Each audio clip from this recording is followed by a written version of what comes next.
April 15, 1951, Camp 5, Pyeongtaek, North Korea.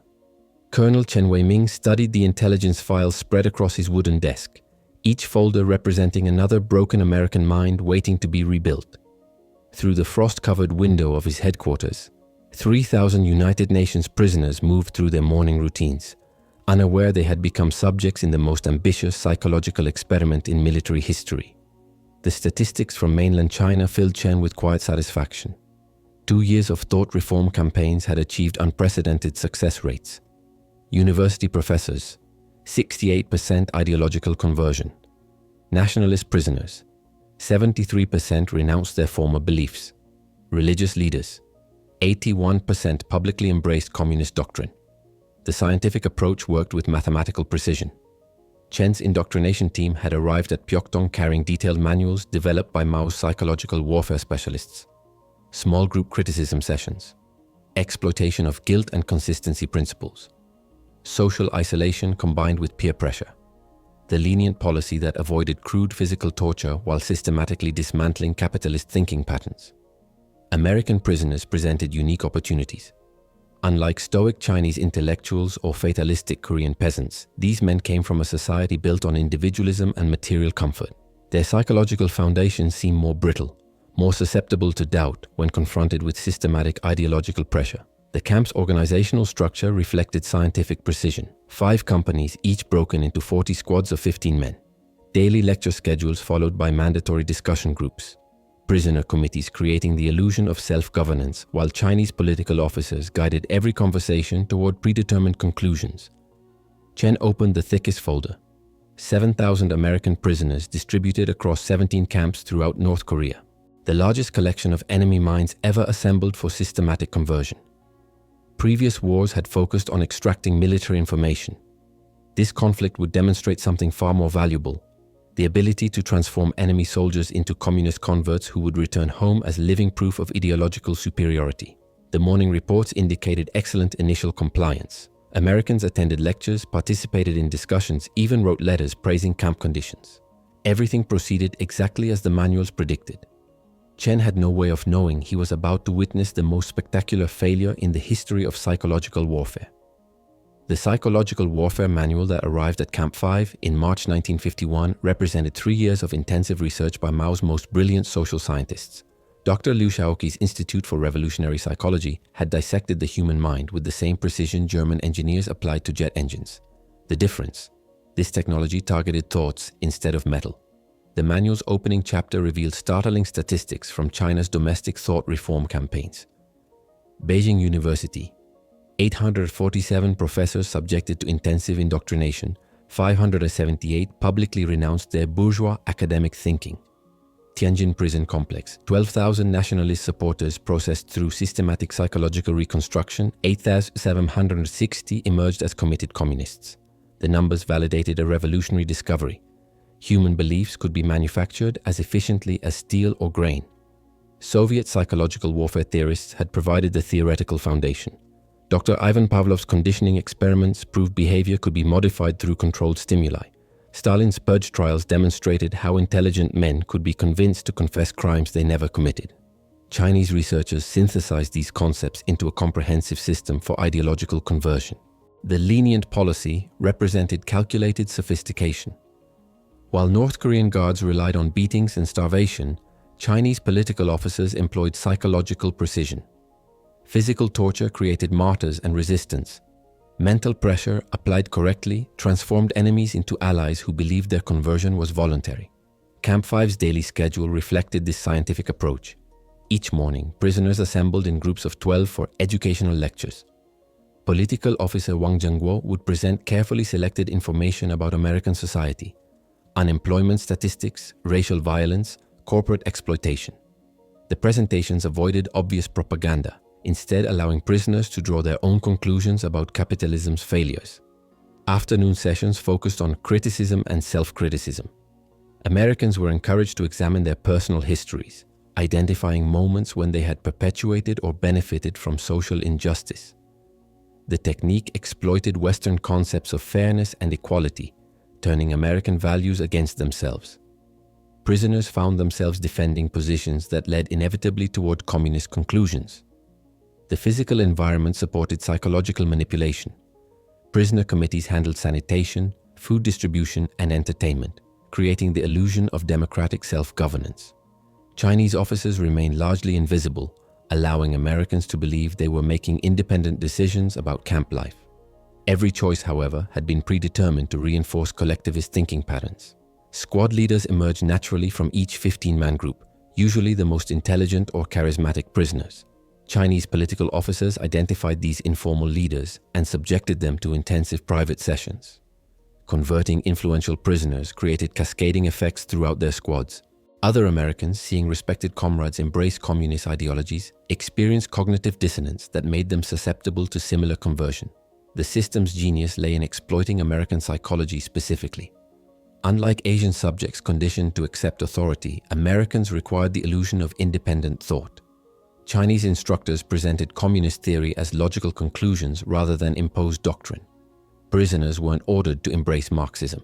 They were guided through reasoning processes that made communist beliefs seem inevitable. Information control amplified these effects. Camp libraries contained only approved materials: communist theory, critiques of capitalism, testimonials from converted prisoners. American newspapers were edited to highlight social problems while removing context about economic prosperity or democratic freedoms. Prisoners experienced reality through carefully filtered lenses that made communist societies appear superior to capitalist alternatives. Letters home provided another manipulation vector. Chinese censors allowed prisoners to write freely about camp conditions, knowing that reports of decent treatment would confuse American authorities expecting torture stories. When prisoners praised their captors' humanity, families and government officials assumed successful indoctrination was occurring.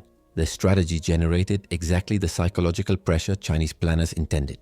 Medical care reinforced indoctrination themes. Chinese doctors treated American prisoners with obvious competence and concern, demonstrating communist society's commitment to human welfare. Conversations during treatment sessions naturally drifted toward political topics. Sick prisoners, grateful for care and vulnerable due to illness, proved especially receptive to ideological suggestions. Group dynamics accelerated the conversion process. Americans who resisted indoctrination found themselves isolated from peers who participated in camp activities. Social pressure, the fundamental force that drove American consumer culture, was redirected toward communist conformity. Prisoners faced a choice: maintain individual beliefs and experience loneliness, or adopt group thinking and enjoy social acceptance. The manual's final chapter outlined expected timelines. Initial compliance typically occurred within 6 weeks as prisoners adapted to camp routines. Serious ideological questioning began around month 3, when isolation and information control created genuine doubt about capitalist values. Full conversion usually required 12 to 18 months of sustained pressure. Chinese political officers approached their work with scientific confidence. They possessed proven techniques, controlled environments, and unlimited time. The 7,000 American prisoners represented the largest experimental group in psychological warfare history. Success here would validate communist superiority not just in military conflicts, but in the fundamental contest between ideological systems. Every element of the lenient policy had been tested and refined through years of domestic application. The only question remaining was how quickly American minds would surrender to inevitable psychological pressure. The Chinese were about to discover that some minds couldn't be converted at all. By September 1951, Colonel Chen's monthly reports to Beijing painted an encouraging picture. Attendance at morning lectures had reached 97% voluntary participation. Discussion groups generated animated conversations about American social problems. Most promising of all, prisoners were writing letters home that praised their treatment and questioned their government's war propaganda. Private First Class Robert Mackenzie's letter to his family in Ohio exemplified the apparent progress. "The Chinese guards treat us fairly here. They give us adequate food and medical care. I've been learning about different economic systems and starting to understand why this war began. Maybe there are things about America I never questioned before." Chinese censors forwarded Mackenzie's letter without editing, knowing that American authorities monitoring prisoner correspondence would interpret such statements as evidence of successful indoctrination.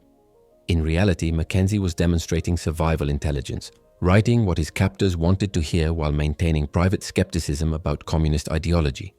Photography sessions provided visual proof of the lenient policy's effectiveness. Chinese cameramen documented Americans participating enthusiastically in camp activities. Prisoners reading communist literature, attending political lectures, engaging in friendly conversations with Chinese instructors.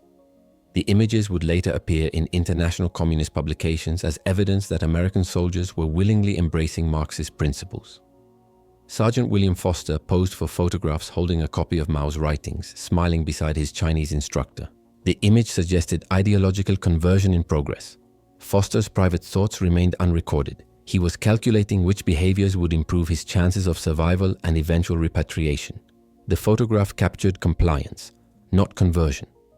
Internal Chinese intelligence reports reflected growing optimism about the experiment's trajectory. Political officer Wang reported that 78% of prisoners in his sector had publicly criticized American foreign policy during group discussions.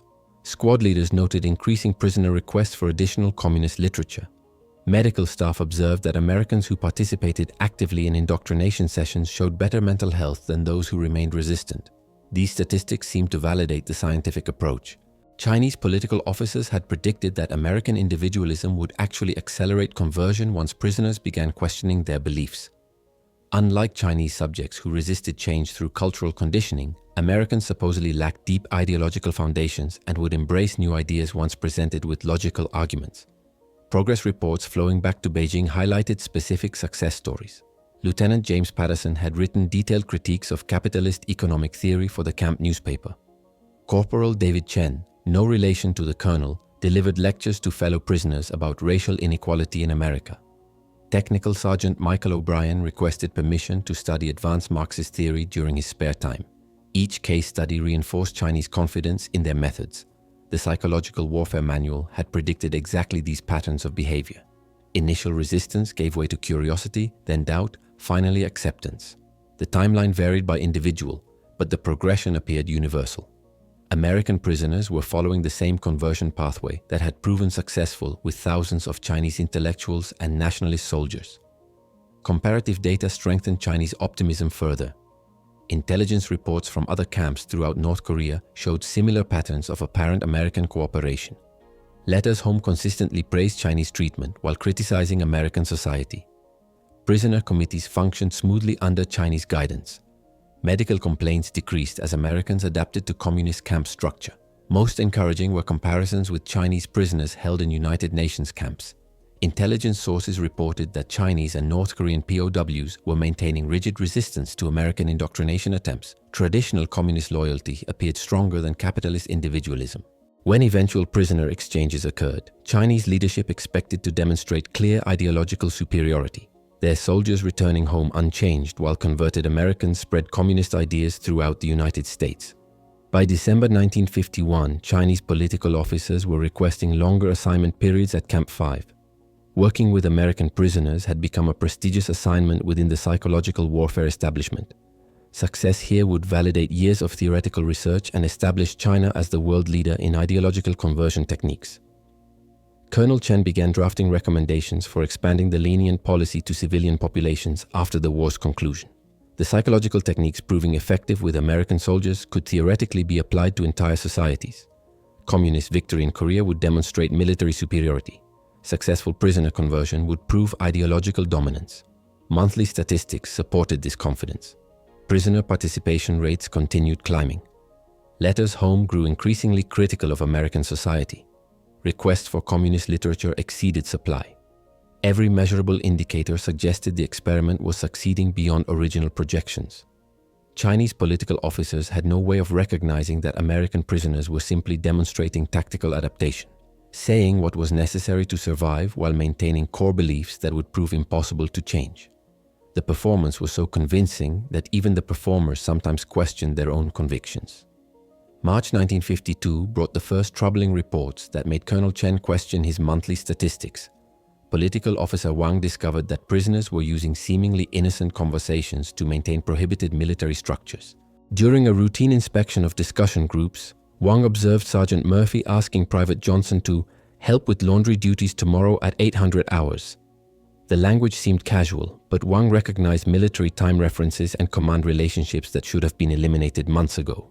Deeper investigation revealed a sophisticated resistance network operating beneath the surface of apparent cooperation. Americans had developed coded communication systems using baseball terminology, hometown references, and family stories that Chinese instructors couldn't decode.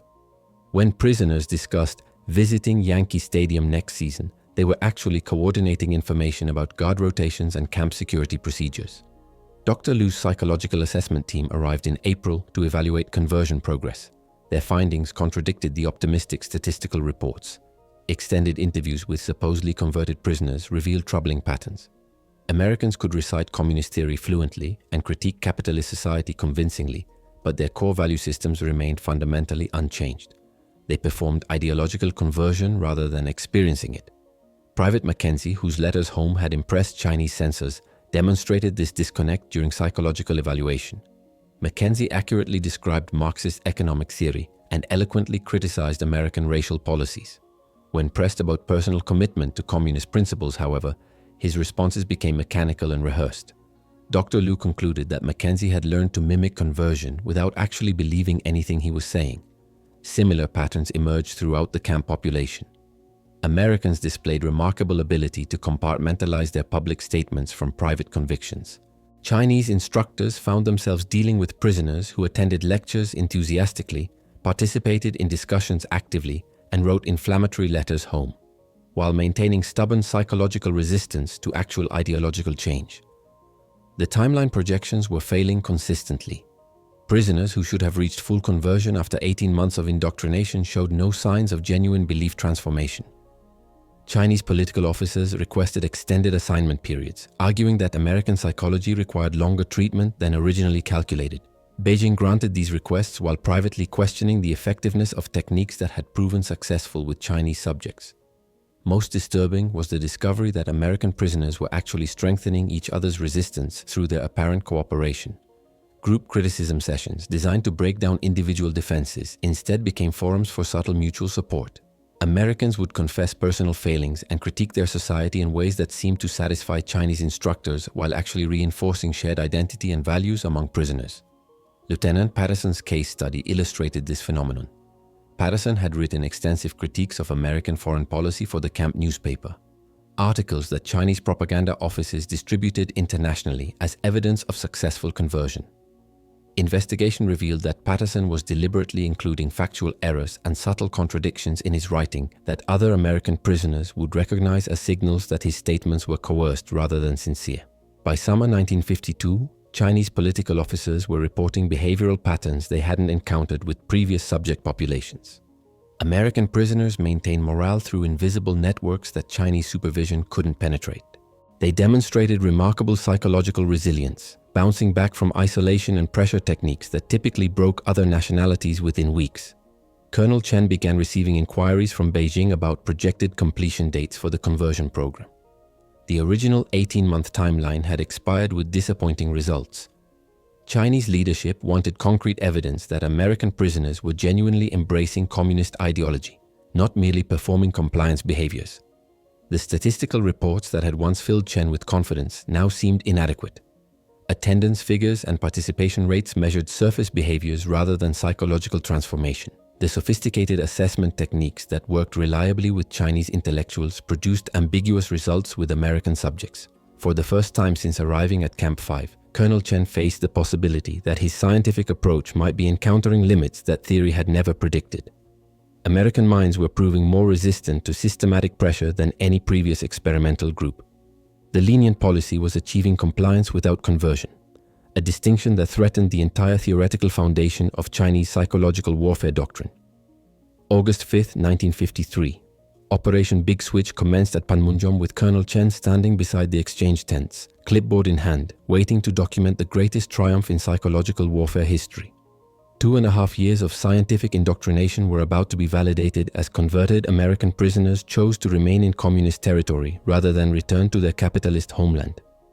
The morning began with Chinese and North Korean prisoners crossing into United Nations territory. Beijing had expected massive defections, perhaps 2,000 or 3,000 prisoners who would refuse repatriation and demonstrate communist loyalty under pressure. Instead, an endless stream of Chinese soldiers walked eagerly toward American lines, desperate to escape communist rule. By noon, 40,704 Chinese prisoners had refused repatriation to communist territory, nearly 3/4 of all Chinese POWs in UN custody. Another 7,900 North Koreans followed the same path. The statistics represented a catastrophic failure of communist prisoner loyalty that party leadership would spend years trying to suppress. Chen watched the devastating procession with growing anxiety, but maintained confidence about the American exchange scheduled for afternoon. His reports had documented systematic progress in converting American prisoners. Surely hundreds, possibly thousands, would choose to remain in progressive communist society rather than return to racist capitalist America. The first group of American repatriates appeared at 1400 hours. Sergeant Murphy, the same man who had used coded military language to maintain resistance networks, walked directly toward American lines without hesitation. Private Mackenzie followed, ignoring Chinese political officers who called out reminders about the enlightenment he had gained during captivity.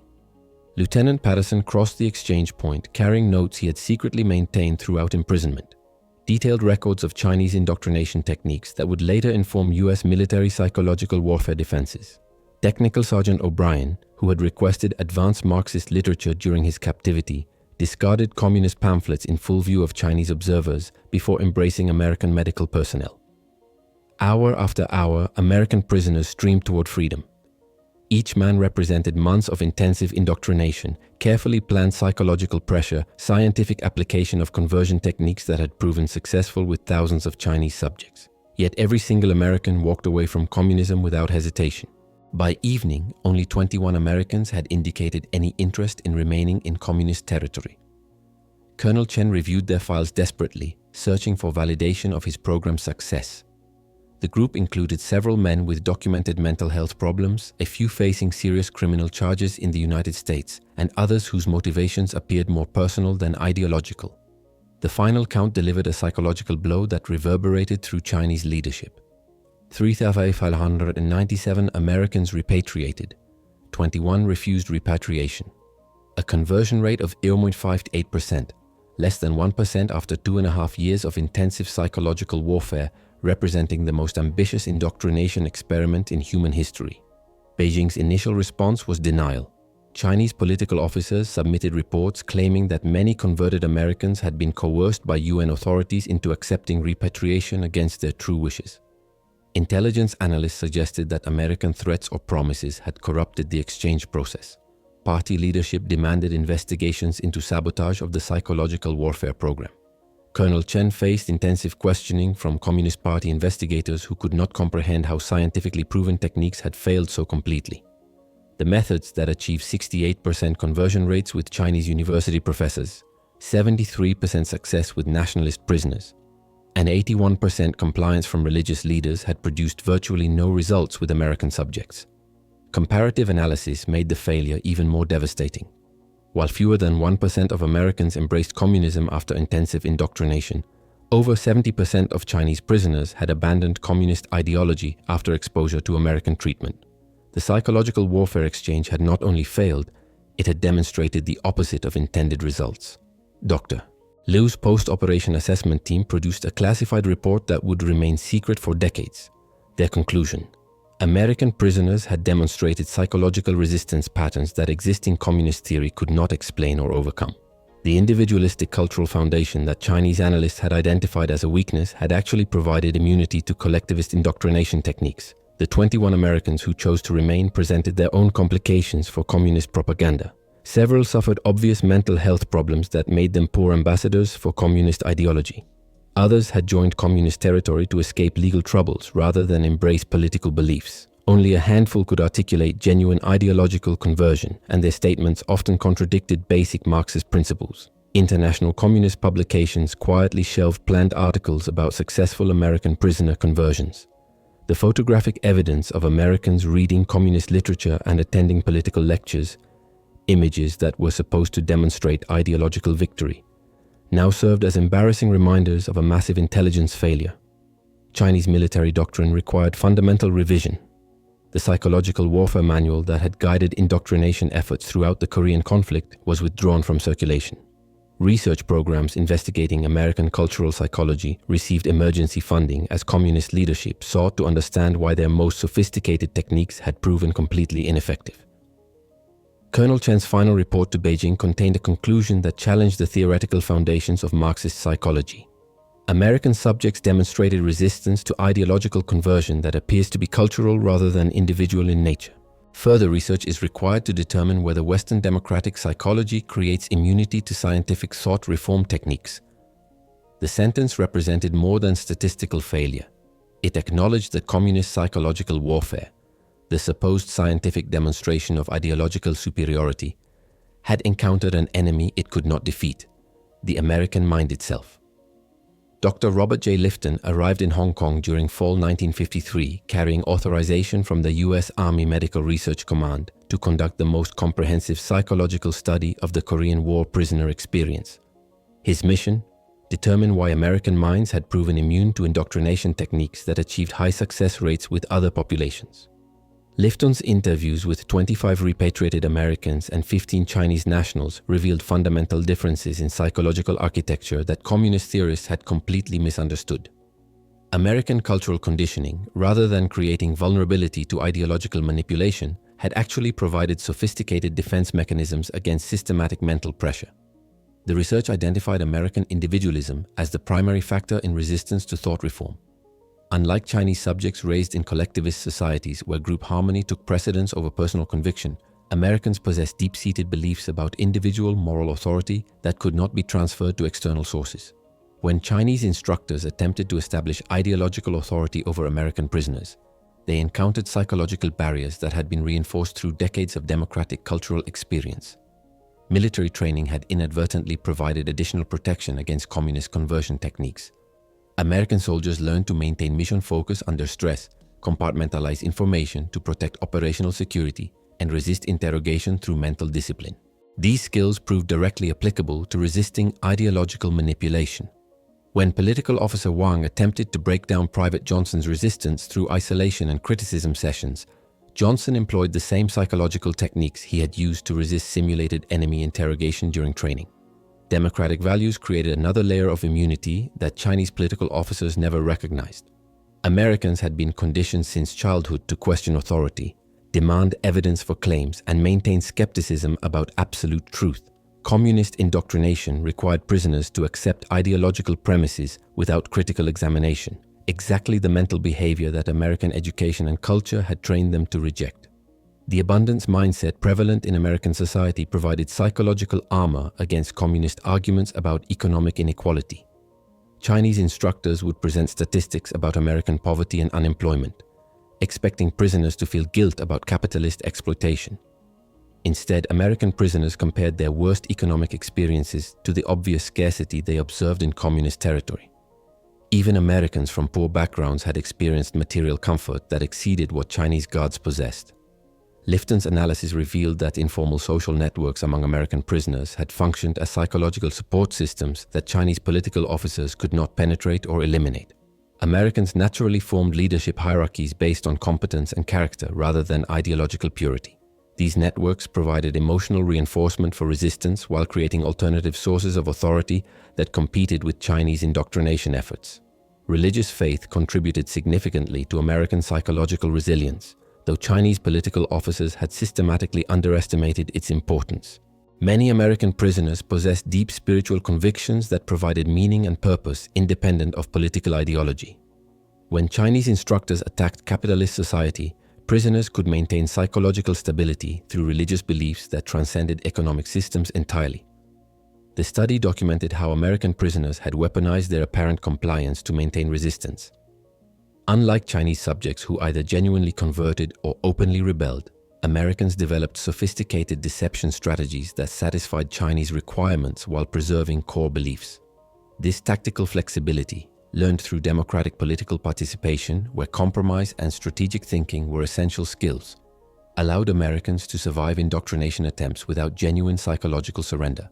Cultural diversity within American prisoner groups created unexpected strength rather than the weakness Chinese political officers had anticipated. Americans from different regional, ethnic, and economic backgrounds found common ground in shared democratic values and national identity. Chinese attempts to exploit American social divisions instead reinforced prisoner solidarity against foreign ideological pressure. Most significantly, Lifton discovered that American prisoners had maintained hope for eventual liberation throughout their captivity. Unlike subjects in domestic Chinese thought reform programs who faced indefinite detention, American POWs believed they would eventually return home to families and communities that shared their values. This future orientation provided psychological motivation to resist conversion that Chinese political officers could not eliminate through any technique. The scientific evidence contradicted fundamental assumptions of Marxist psychology about human nature and ideological formation. Chinese theorists had predicted that exposure to communist principles would naturally lead to conversion once capitalist propaganda was eliminated. Instead, American prisoners had demonstrated that democratic cultural conditioning created permanent immunity to totalitarian indoctrination methods. Lifton's final report concluded that American resistance to thought reform represented cultural rather than individual phenomena. The democratic society that Chinese communists viewed as decadent and vulnerable had actually produced citizens with psychological characteristics that made them nearly impossible to convert through coercive ideological techniques. The implications extended far beyond Korean War prisoner policy. American cultural foundations, individualism, democratic skepticism, religious diversity, material abundance, and social mobility had created a population that could not be conquered through psychological warfare. Communist victory would require military defeat of American forces rather than ideological conversion of American minds. The 25 Americans Lifton interviewed had returned home psychologically intact, their core beliefs unchanged despite 2 years of intensive scientific indoctrination. Their resistance had not been planned or coordinated.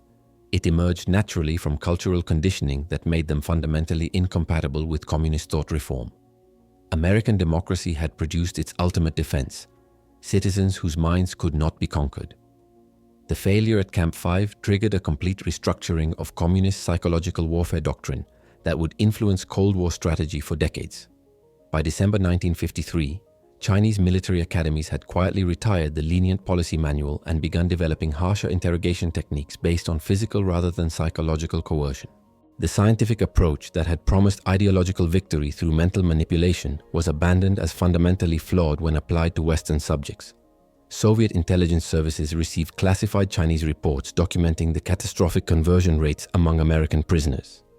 KGB psychological warfare departments, which had planned to implement Chinese techniques throughout Eastern Europe, instead focused resources on traditional espionage and infiltration methods. The dream of converting enemy populations through systematic indoctrination was replaced by more conventional approaches to ideological warfare. President Eisenhower's response to the Korean POW experience demonstrated how apparent weakness could be transformed into strategic strength. Rather than investigating collaboration or punishing prisoner behavior, the administration developed the Code of Conduct for members of the United States Armed Forces, a document that explicitly recognized the heroic resistance American POWs had demonstrated under extreme psychological pressure. The Code of Conduct's 6 articles established principles that validated rather than criticized prisoner behavior during captivity. Article 3 stated that captured personnel should make every effort to escape and aid others to escape, acknowledging that prisoners had maintained military obligations despite indoctrination pressure. Article 5 required resistance to enemy exploitation while recognizing the limits of human endurance under torture, a nuanced understanding that contrasted sharply with rigid expectations that might have emerged from less sophisticated analysis.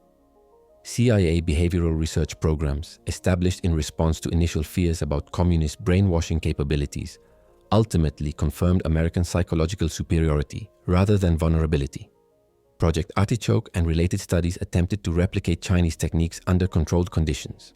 Results consistently showed that democratic societies produced individuals with psychological characteristics that made them highly resistant to coercive indoctrination methods. These research findings influenced American confidence during subsequent Cold War confrontations. When Soviet propaganda claimed ideological superiority, American leadership possessed empirical evidence that communist psychological warfare techniques were ineffective against Western populations.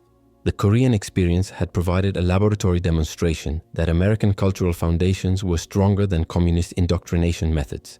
International communist movements were forced to abandon hope for large-scale conversion of Western populations through psychological pressure.